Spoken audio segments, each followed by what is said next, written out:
네, 안녕하세요. 스타트업 세일즈 연구소 유장준 소장입니다. 이번 시간의 주제는 B2B 마케팅 전략입니다. 이번 시간의 얼개는 다음과 같습니다. B2B 인바운드 세일즈의 구조, 그리고 콘텐츠를 공급하는 채널과 방법, 마지막으로 문의와 상담을 유도하는 마케팅 전략에 대해서 같이 한번 공부해 보도록 하겠습니다. 자, 이번 시간의 키워드는 인바운드 마케팅이에요. 인바운드 마케팅. 그러니까 B2B 마케팅의 방법론들은 많이 있는데 그 중에서도 스타트업들이 돈을 가장 적게 들이면서 효과를 낼 수 있는 방법이 바로 인바운드 마케팅이거든요. 물론 마케팅은 한 가지 방법에 의존해서는 안 됩니다. 전통적인 광고도 집행해야 되겠고 인플루언서 마케팅도 해야 되겠지만 기본적으로 인바운드 마케팅을 하면 효과가 배가가 됩니다. 그래서 인바운드 마케팅은 누구나 다 공부를 해야 되는 거예요.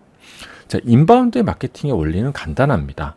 이제 과거에는 푸시 방법이 유행이었어요. 제가 지난 챕터에서는 아웃바운드 세일즈에 대해서 말씀을 드렸었잖아요. 근데 그것이 옳다 그르다 이런 이분법적인 생각에서는 벗어나셔야 돼요. 뭐가 옳고 그른 것은 아니고 방법론의 한 가지인데 과거에는 주로 아웃바운드 세일즈에 의존했다면 요즘에는 인바운드 마케팅이 굉장히 중요해졌거든요. 왜냐하면 요즘 사람들 어떻습니까? 똑똑하잖아요. 그리고 영업사원들이 설득한다고 해서 그냥 순진하게 설득당하는 사람들이 많이 없어졌어요. 정보의 비대칭이 많이 무너졌기 때문에 세일즈를 막 한다고 해서 무조건 사는 게 아니라는 거죠. 그래서 요즘에는 사람들을 자연스럽게 오게 만드는 기술, 그것이 인바운드 마케팅이거든요. 고객이 스스로 우리에게 찾아오게 만드는 방식, 이것이 바로 인바운드 마케팅이거든요. 그래서 그림에서 보시면 어떻습니까? 자석이 있잖아요. 자석의 의미가 바로 우리한테 오게 만드는 거, 끌어당기는 겁니다. 그래서 인바운드 마케팅이에요. 요 밑에 뭐라고 적혀있습니까? SEO, Search Engine Optimization, 검색 엔진 최적화. 이 검색 엔진 최적화는 개발자들이 프로그램적으로도 세팅할 수가 있지만 경영학적으로 마케팅적으로도 SEO를 활용할 수가 있어요. SEO는 간단하게 말하면 과연 대중들이, 우리의 잠재 고객 타겟들이 어떤 컨텐츠를 더 선호하느냐, 이렇게 귀결이 되는 거거든요. 그러니까 우리가 컨텐츠를 막 포스팅을 할 텐데 그 포스팅이 대중들한테 인기가 없으면 안 되잖아요. 그죠? 인기가 있는 컨텐츠의 유형과 내용으로 릴리즈를 해야 되는 거거든요. 근데 그것은 여러 가지 툴들이 잘 나와 있어서 요즘에는 A/B 테스트도 할 수 있고요. 그리고 요즘에는 유튜브에 컨텐츠를 올리더라도 조회수라든가 인구 통계학적인 자료들이 다 나오거든요. 이런 것들은 감각적으로 쉽게 우리가 체크를 할 수가 있다는 점입니다. 그리고 블로깅. 이 블로깅이 중요한 이유는요. 블로그는 텍스트 기반으로 하잖아요. 그러니까 글을 쓰는 거잖아요. 아무리 AI의 시대가 도래한다고 하지만 여전히 텍스트 기반의 컨텐츠는 중요하거든요. 아직까지도 사람들은 검색을 많이 합니다. 여기서 말하는 블로깅은 꼭 네이버 블로그만 얘기하는 게 아니고요. 우리가 텍스트 기반의 컨텐츠를 올리는 것을 전반적으로 블로깅이라고 합니다. 그리고 어트랙션, 인바운드 마케팅의 기본적인 관념이죠. 사람들을 끌어당기는 거잖아요. 매력적인 컨텐츠를 공급을 해야 된다. 그래서 이것은 우리 중심이 아니라 커스터머 센트릭이에요. 예전에는 마케터 센트릭이었어요. 우리의 얘기를 전달하면 됐었어요. 하지만 지금은 우리 제품이나 솔루션의 얘기를 하는 것보다는 그 사람들의, 대중들의 언어로 그들이 관심 있어 할 만한 컨텐츠를 항상 연구해야 되는 겁니다. 과거에는 콜드 콜링, 콜드 이메일, 광고를 통해서 확성기 방법을 택했었죠. 이것은 전통적인 방법입니다. 하지만 인바운드 방식으로 점점 이동하고 있다라는 겁니다. 다시 말씀드리지만 전통적인 방법이라고 해서 나쁘다가 아니에요. 혼용을 해야 됩니다. 인바운드 세일즈의 구조입니다. 방금 제가 말씀드렸잖아요.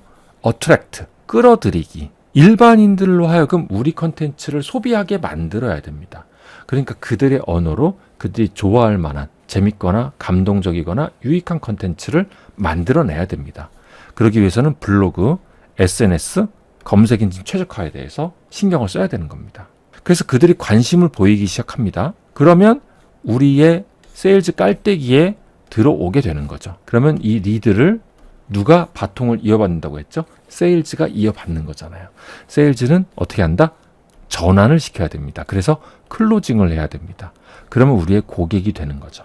리드가 발굴이 됐죠, 방금. 그 리드를 클로징을 통해서 고객으로 전환을 시켜야 되는 게 세일즈의 의무인 거죠. 자, 이것이 바로 B2B 인바운드 세일즈의 구조입니다. 자, 그런데 자, 1단계, 2단계, 3단계, 4단계가 있다고 쳤을 때 이럴 때 가장 중요한 건 물론 모든 단계가 중요하지만 이 1번 단계가 없으면 이 뒤도 없겠죠.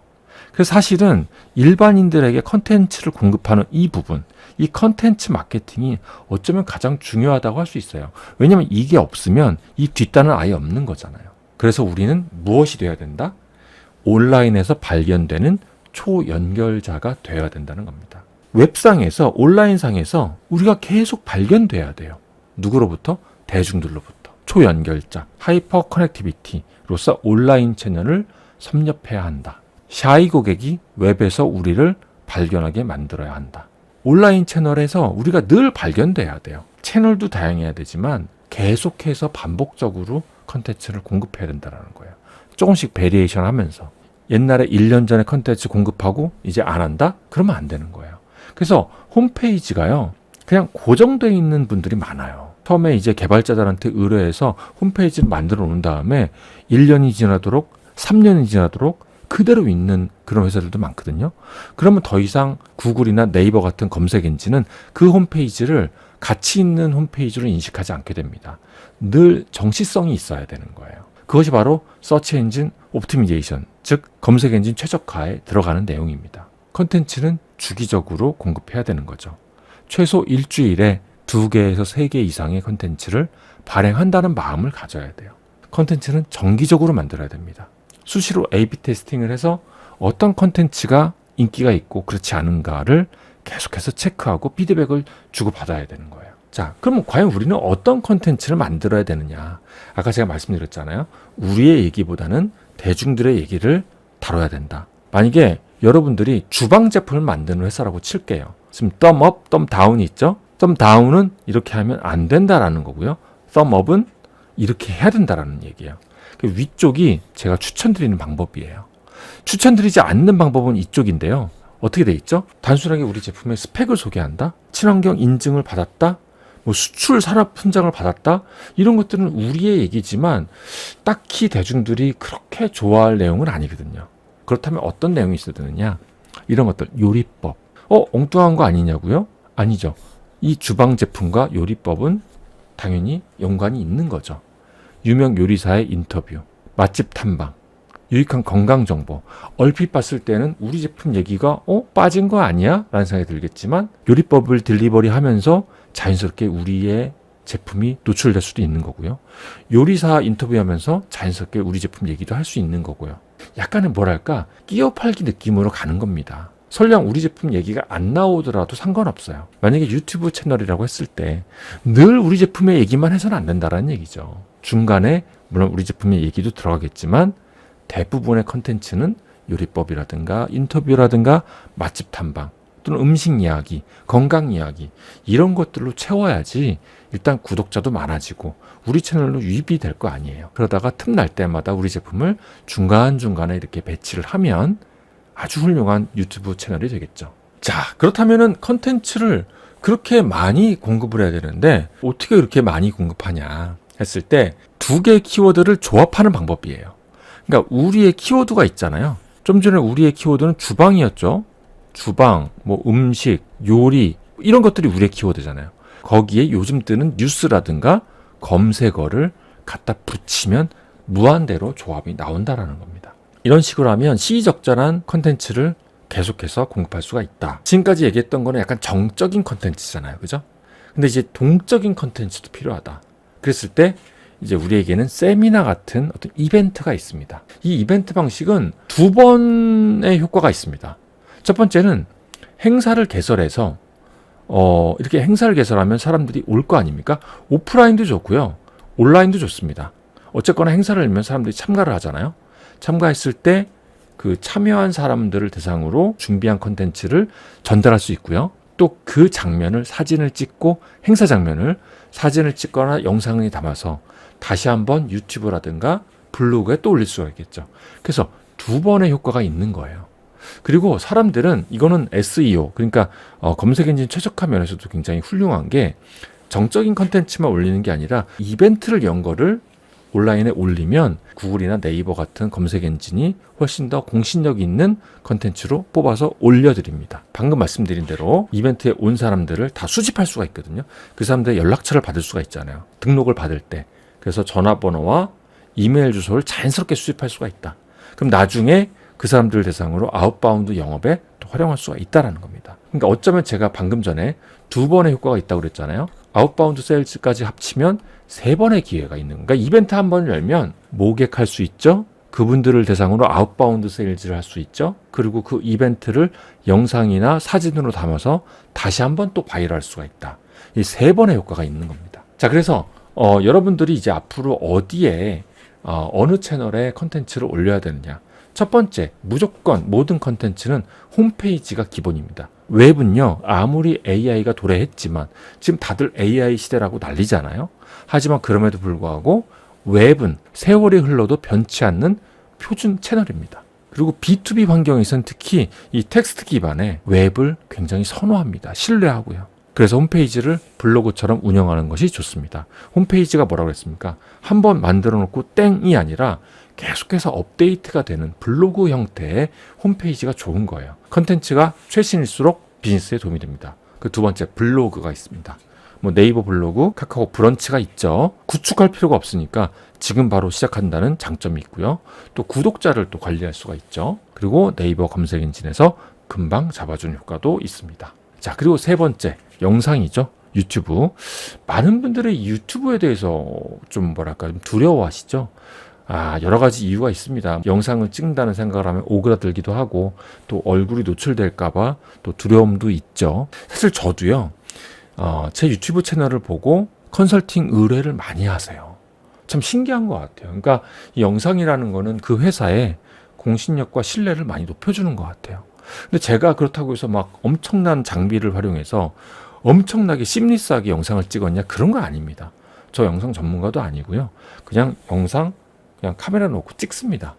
그런데도 저는 그래서 생각해요. 영상을 뭐 화려하게 만드는 것도 중요하지만 솔직히 있는 그대로 아주 레거시하게 하지만 그 사람의 전문성이 드러나는 그런 영상을 만든다면 영상의 퀄리티는 그렇게 중요하지 않다고 봅니다. 그래서 힘 빼고 만들자라는 얘기를 해요.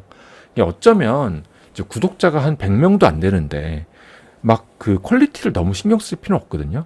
이제 처음에는 좀 부족하겠죠. 이제 그래서 나중에 구독자가 1000명이 되고 10,000명이 되면 그때 과거에 조금 흑역사에 해당되는 영상들은 지우면 되는 거거든요. 그래서 너무 처음부터 힘을 꽉 주고 너무 잘해야 되겠다. 완벽주의적인 사고방식은 조금 버리셔도 된다. 제가 유튜브를 하는 사람으로서 저는 말씀드리고 싶습니다. 구독자가 중요한 게 아니에요. 우리가 뭐 유튜버 하려고 태어난 게 아니잖아요. B2B 세상에서는 우리의 제품을 홍보하는 그런 용도로만 쓰면 되는 거거든요. 그래서 구독자가 뭐 몇십만 명 되고 이런 거는 신경 쓰지 않아도 된다라는 겁니다. 그 다음에 SNS 너무 좋죠. 물론 요즘에 효과가 많이 줄었는데 여전히 그나마 돈을 조금 들여서 광고를 집행할 수 있는 채널 페이스북, 인스타그램이죠. 작은 예산으로 주기적으로 광고를 할 수 있다라는 겁니다. 그 다음에 아까 제가 이벤트도 얘기했지만 웨비나가 있죠. 웨비나는 어떻습니까? 돈 안 들이고 금방금방 이벤트를 열 수가 있잖아요. 유튜브라든가 블로그에서 반응이 좋은 그런 컨텐츠 꼭지가 있으면 그거를 선정해서 웨비나를 진행하면 됩니다. 웨비나를 진행하는 사람은 꼭 우리 회사 직원만 하는 게 아니라 공신력 있는 사람을 초대해서 뭐 대학 교수님이라든가 아니면 업계 현업자라든가 아니면 우리의 기존 고객님을 지금 모셔가지고 같이 한번 구성해 보는 것도 나쁘지 않다라는 생각이 듭니다. 그리고 또 여섯 번째 뉴스레터가 있죠. 지금까지 만들어 놓은 컨텐츠가 많이 있어야 돼요. 그러니까 많이 있는 컨텐츠 중에서 인기 많은 꼭지를 모아서 주기적으로 뉴스레터를 발송하는 겁니다. 제 생각에는 월 1회 정도가 적당한 것 같아요. 너무 자주 보내면 이제 스팸 처리를 당할 수가 있어요. 너무 자주 보내는 것보다는 한 달에 한 번 정도 보내되 내용이 좀 인기 많은 꼭지 위주로 해가지고 사람들한테 정보가 될 수 있도록 만드는 게 좋고 뉴스레터는 마찬가지예요. 우리 제품에 대한 얘기만 딜리버리 하면 안 돼요. 우리 제품뿐만 아니라 산업에 대한 이야기 통 크게 가야 됩니다. 그래야지 사람들은 정보성 뉴스레터로 인식을 하게 되는 거예요. 그 다음에 교육도 되게 좋은 방법이에요. 이거는 강사만 하는 게 아니에요. 일반 B2B 기업도요. 전략적으로 교육을 하는 회사들이 많아요. 제가 아는 회사는 원자현미경 회사거든요. 원자현미경 완전히 B2B 세일즈잖아요. 근데 이 회사 같은 경우는 매월 측정 기술 기본적인 이론에 대해서 교육을 합니다. 그러니까 자기 제품을 파는 게 아니라 거의 뭐 석사급, 박사급 수준의 강의를 하더라고요. 그러니까 계속해서 사람들이 거기에 모이고 회자가 되면서 아, 저 회사는 굉장히 공신력이 있는 회사야. 이런 이미지 메이킹도 할 수 있더라고요. 그 다음에 트래픽이 많은 곳에 기고를 해라. 이건 저의 사례이기도 한데요. 제가 옛날에 모비인사이드라고 하는 그런 소위 말해서 스타트업 저널이거든요. 거기에 제가 직접 전화를 걸어서 기고를 자청했었습니다. 야, 그 당시에 이 사이트를 통해서 제 홈페이지로 유입되는 그 리드가 엄청 많았습니다. 그래서 제가 그때 정말 많은 재미를 봤었거든요. 그러니까 내 홈페이지에다가만 올리는 것뿐만 아니라 여러분들이 속한 산업군에 반드시 마이크로 매거진 같은 게 있거든요. 신문이라든가 매거진 그런 곳에 연락을 하셔가지고 기고를 정기적으로 한번 해보시는 것도 좋은 방법이에요. 자, 지금까지 우리가 무슨 얘기를 했냐면 인바운드 마케팅, 컨텐츠 마케팅의 방법론을 얘기했습니다. 자, 그런데 한 가지 여러분들 생각해야 되는 게 있어요. 인바운드 마케팅을 했어요. 그럼 어떻게 해야 된다고 그랬죠? 고객이 우리한테 스스로 찾아온다고 했죠? 참, 찾아와. 그럼 뭐가 중요할까요? 그 고객의 연락을 받는 게 중요하겠죠? 자, 이게 굉장히 중요한 거예요. 마케팅 열심히 하면 뭐예요? 고객한테 정작 연락이 왔을 때 그 연락을 잘 받고 그 잘 받은 연락을 매출로 전환시켜야 될 거 아니에요. 전화를 안 받으면 완전히 땡이잖아요. 전화를 받더라도 어영부영 대응을 하면 안 되겠죠. 신속하고 정확하고 친절하게 대응해야 되겠죠. 그래서 여러분들 인바운드 콜이나 메시지는 곧 매출이에요. 모든 마케팅 활동은 인바운드로 걸려오는 전화를 위한 겁니다. 전화를 여러 번 안 받으면 고객은 당신과 일하지 않습니다. 특히 B2B에서는요. 전화 몇 번 안 받으면 다시는 일 안 합니다. 고객의 전화는 그 기회고 매출이고 우리의 월급이나 마찬가지예요. 그래서 고객과의 첫 통화에서 가장 중요한 거는 뭐다? 일단 전화를 잘 받아야 되고요. 후속 통화를 약속하는 게 중요해요. 인연을 이끌어 가야 돼요. 그 한 번의 전화에서 모든 거를 다 해결할 생각하지 말고 바로 해결하려고 하는 것보다는 상대방과 진짜 대화를 하는 거예요. 너무 우리 제품 얘기를 막 하는 게 아니라 일단 경청을 하고 경청을 했지만 아직까지 그 사람의 진짜 니즈를 모르잖아요. 가급적이면 후속 콜 혹은 후속 미팅을 잡는 게 좋아요. 그런데 만약에 후속 통화를 요청했는데 거부를 하거나 아 됐어요 라고 한다거나 그러면 어차피 그 고객은 우리의 진짜 고객이 아니에요. 그래서 여러분들 너무 겁먹지 마시고 후속 콜, 후속 전화를 꼭 제안 드리기 바라겠습니다. 미팅을 잡으면 제일 좋아요. 그리고 전화만 있는 게 아니잖아요. 요즘에 카카오톡 채널도 있고 채널톡 같은 PC에서도 바로 연락을 받을 수 있는 실시간으로 메신저가 다 나와 있잖아요. 그렇기 때문에 이런 것들을 적극적으로 활용해야 된다. 왜? 고객의 전화는 소중하니까. 자, 고객의 전화가 소중하다면 전화를 받을 때 잘 받아야 되겠죠. 어떻게 받는 게 좋은 응대 수칙이냐? 자, 한 가지 설명드리겠습니다. 첫 번째, 고객의 전화를 받으면 일단 펜을 들고 메모를 하자. 좀 너무 내용이 좀 진부한 거 아니야? 라고 생각하시겠지만 제 경험상 고객의 전화를 받을 때 펜을 들고 메모하는 게 굉장히 유효했어요. 펜을 들고 메모를 하잖아요. 까먹을 리가 없어요. 은근히 업무 전화라는 게 내용을 많이 까먹습니다. 처음에는 내가 이렇게 들었다가 이해할 줄 알았거든요. 나중에 1시간 정도 지나잖아요. 내용을 금세 까먹습니다. 이거는 뭐 머리가 좋고 나쁜 거랑 상관없고요. 일이 바쁘다 보니까 진짜 직장인이 됐던 창업자가 됐던 간에 일이 엄청 바쁘고 한 가지 일만 하는 게 아니라 대여섯 가지 일을 한꺼번에 하다 보니까 전화 받다가도 리포트 써야 되고 하다 보니까 내용이 이렇게 쉽게 기억이 되지가 않습니다. 그래서 꼭 펜을 들고 메모를 하시기 바라겠고요. 그 다음에 또 부가적인 효과가 있어요. 펜을 들고 메모를 하잖아요. 그러면 상대방이 굉장히 좋아합니다. 생각해보세요. 여러분들이 내 말을 경청하면서 받아 적는다고 한번 생각해보세요. 이거는 오바가 아니라 정말로 상대방으로 하여금 속 깊은 얘기까지 꺼내게 만드는 부가적인 효과까지 있다라는 거 제 경험적으로 말씀을 드리겠습니다. 두 번째, 내용을 모르면 상대방에 직설적으로 물어보자. 요거는 어떤 의미냐면 세일즈가 이제 익숙하지 않거나 좀 뭐랄까요, 아직 그 업력이 좀 짧아서 내가 지식적으로 좀 모를 수도 있잖아요. 그죠? 이제 제품 지식도 좀 짧을 수 있고 또 비즈니스의 관행도 내가 모를 수 있고 그렇지 않습니까? 그걸 모르다 보면 상대방이 하는 말을 제대로 못 알아들을 수가 있어요. 이제 제가 옆에서 이렇게 영업이사 할 때 우리 직원분들을 잘 봤더니 모르는데도 그냥 넘어가더라고요. 그게 보이거든요. 특히 상대방이 경력이 많을수록 이제 우리가 그냥 넘기는 것도 다 보이고요. 보이고 안 보이는 걸 떠나서 그냥 솔직하게 모르면 모른다 얘기를 하고 직설적으로 물어보면 대답을 해줄 거예요. 너무 그런 거에 대해서 막 부끄러워하거나 물어보는 거를 좀 꺼리거나 그러지 마시고 당당하게 물어보시기 바라겠습니다. 그리고 세 번째, 상대방의 냉담함에 동요되지 않는다. 정말 중요한 거예요. 특히 이제 세일즈를 하다 보면 제가 말씀드렸잖아요. 항상 고객은 이렇게 친절하지가 않아요. 냉담할 때도 있고 또 내가 잘못한 것도 없는데 괜히 뭐 좀 약간 기분 나쁘게 얘기할 때도 있거든요. 그런 거에 너무 일희일비하면 업무가 진행이 안 됩니다.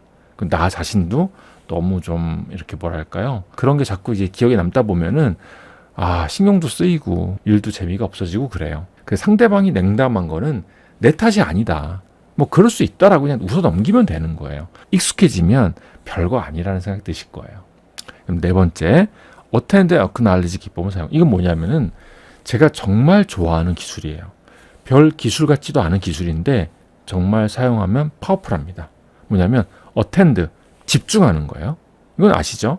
어크날리지는 뭐냐면 내가 상대방의 말을 잘 알아들었음을 주지시켜 주는 거예요. 어크날리지, 인식시켜 주는 거예요. 그래서 이거의 기법은 주로 따라 말하기 혹은 맞장구 기법이 있죠. 아마 여러분들 한 번쯤은 다 들어보셨을 거예요. 세일즈 상황에서 이 기술 정말 중요합니다. 일단 상대방이 집중하고 상대방이 어떤 말을 하면 그거를 내가 따라 말하는 거예요. 그렇다고 똑같이 따라하는 게 아니라 약간 변형해서 나만의 방식으로 따라하는 거예요. 그럼 예를 들면 이런 거예요. 상대방이 이거 너무 비싼 거 아니에요? 라고 말하면 이거 비싼 거 아니에요? 따라하는 게 아니라 고객님 가격이 좀 부담되시나 봐요. 이런 식으로 고객이 한 말을 미러링을 하는 얘기예요. 또 다른 예를 들면 뭐가 있을까요? 뭐 예를 들어서 납기가 늦어졌어요. 납기가 뭐 이번 주 금요일까지라고 했는데 주말이 지나도록 안 온다 이거. 그럼 고객은 화가 나잖아요. 그죠? 고객이 막 뭐라고 할 수도 있어요. 아니 왜 이렇게 납기가 늦는 거예요? 지금 일을 이렇게 하실 거예요? 막 화를 낼 수도 있단 말이죠. 그러면 거기에 대해서 위축되거나 거기에 대해서 너무 또 맞서 싸우거나 그럴 필요가 없어요. 그냥 그 사람의 마음을 어루만져 주는 겁니다. 미러링 기법으로. 납기가 늦어서 그 뒷단의 일들이 다들 하나씩 밀리셨겠네요. 정말 죄송합니다. 제가 우리 고객님 입장이라도 좀 난처하겠습니다. 이런 식으로 공감의 메시지를 전달하는 거예요. 이게 바로 미러링 기법이거든요. 그러니까 상대방이 어떤 말을 하면 그냥 넘기는 게 아니라 그거를 내가 받아주는 거예요. 그게 바로 attend, acknowledge 기법입니다. 그리고 고객의 말에 공감한다는 의미에서 이렇게 고개를 끄덕이는 것도 하나의 방법입니다. 맞장구 치는 것도 좋아요. 그러시군요. 네, 알겠습니다. 이런 어투 있잖아요. 근데 여기서 조심해야 될 거는 너무 기계적으로 하면 안 돼요. 그러면 오히려 상대방의 역효과가 날 수 있어요. 진짜 공감의 마음으로 얘기해야지 외운 것처럼 하면은 오히려 상대방이 기분이 나쁠 수도 있어요. 자, 그리고 마지막입니다. 전화는 목소리 톤이 가장 중요하다. 많은 사람들이 전화 받을 때 제가 좀 안타까울 때가 있어요. 내용에만 집중하는 사람들이 많더라고요. 내용에만. 내용이 정확해야 되는 거 아니야? 너무 여기에 함몰된 나머지 말투에 소홀한 분이 많더라고요. 근데 메라비안 법칙이라고 해가지고 지금 어떤 게 가장 높죠? 바디랭귀지가 55% 가장 높죠. 그리고 38%가 톤 오브 보이스, 말투, 목소리 톤이에요. 목소리 톤이 가장 중요하다면서요. 왜 두 번째로 높죠? 전화라는 거는 바디랭귀지가 안 보이잖아요. 바디랭귀지는 시각 정보인데 전화에서는 바디랭귀지가 목소리에 투여되는 거예요. 그러니까 거기가 더하면 얼마죠? 93%가 목소리 톤이 되는 거예요. 그러니까 전화는요. 목소리 톤이 93%나 되는 거예요. 전화 받을 때 의식적으로 목소리에 좀 힘을 주고 따뜻하고 밝게 말씀하시는 것을 추천드리겠습니다. 감사합니다.